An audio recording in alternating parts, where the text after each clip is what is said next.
So hello everyone, स्वागत है आप सभी का इस नए वीडियो में। तो आज के इस वीडियो में हम लोग देखेंगे एड्रिनल ग्लैंड, ठीक है, जो कि एक सब टॉपिक है आपके एंडोक्राइनोलॉजी में आता है, ठीक है। तो चलिए सबसे पहले देखते हैं। तो इसके डायग्राम देख लेते हैं। तो एड्रिनल ग्लैंड कहाँ प्रेजेंट होता है? Superior surface of the kidney, ठीक है, ठीक है, अपर साइड में। तो ये राइट साइड में हो गया right adrenal gland, left side में हो गया लेफ्ट एड्रिनल ग्लैंड, ठीक है, आपको डायग्राम दिख रहा है, ठीक है। तो चलिए देख लेते हैं क्या बताया गया। Adrenal gland are pair of gland, एक पैर ऑफ ग्लैंड है दोनों, ठीक है, situated on the upper pole of the kidney. तो अपर पोल है, ठीक है, यहाँ पे सिचुएटेड होते हैं, ठीक है। चलिए आगे देखते हैं। Functional anatomy, it is made up of two division. Outer part of adrenal gland is called as adrenal cortex, ठीक है, जो आउटर पार्ट हो क्या कहलाएगा, एड्रिनल कॉर्टेक्स कहलाएगा। जो इनर पार्ट हो क्या कहलाएगा, एड्रिनल मेडुला, ठीक है।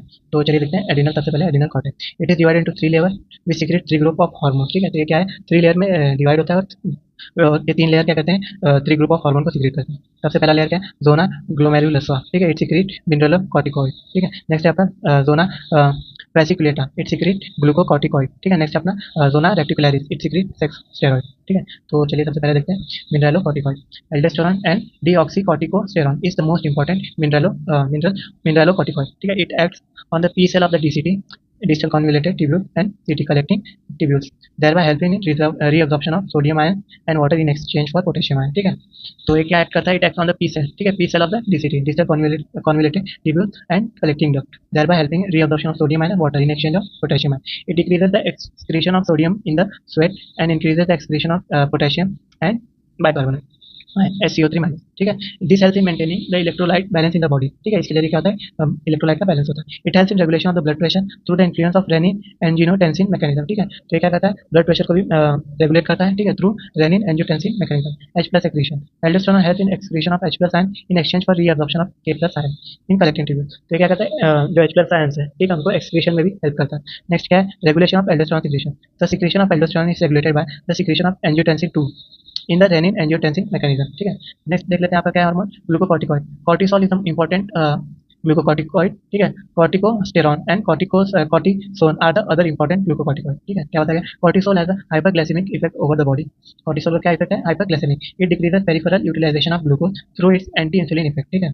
Cortisol makes the glucose available for the tissue by promoting gluconeogenesis, glucose production by breakdown of protein and fats, ठीक है।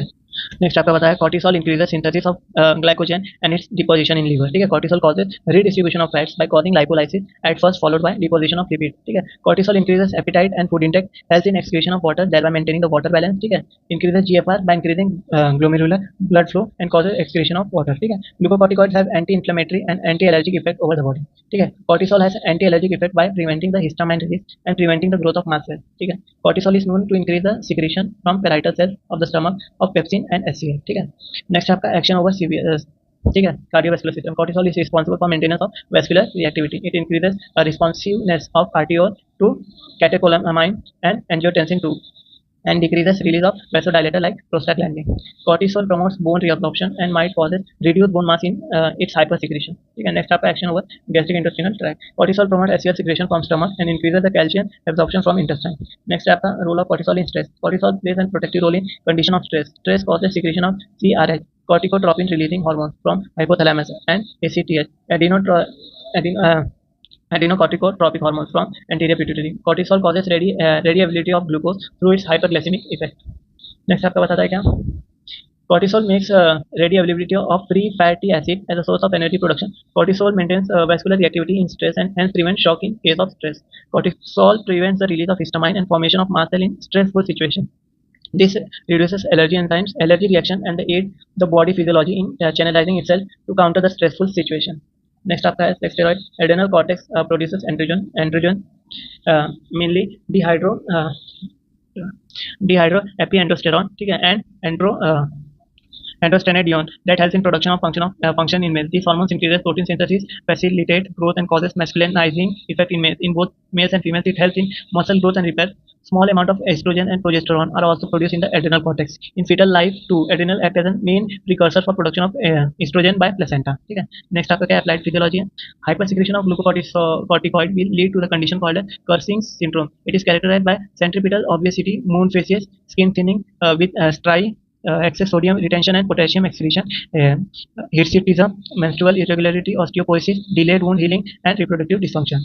Hypersecretion of glucocorticoid will lead to a condition called as Addison's disease. Addison's disease is characterized by muscle weakness, confusion, hyperpigmentation of skin, decreased blood pressure and decreased blood sugar level, increased count of eosinophil, and loss of adaptivity to stress. Adaptability to stress. Hypersecretion of aldosterone leads to the Conn's syndrome. It is characterized by hypernatremia, hypertension, muscle weakness.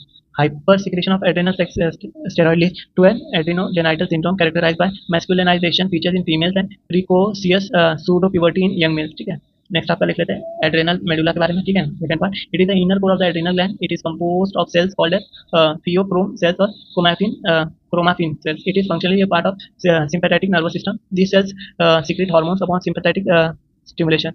They secrete catecholamine derived out of amino acid tyrosine, namely adrenaline, noradrenaline, and dopamine. ठीक है, function देख लेते हैं. These hormones are cardio accelerator.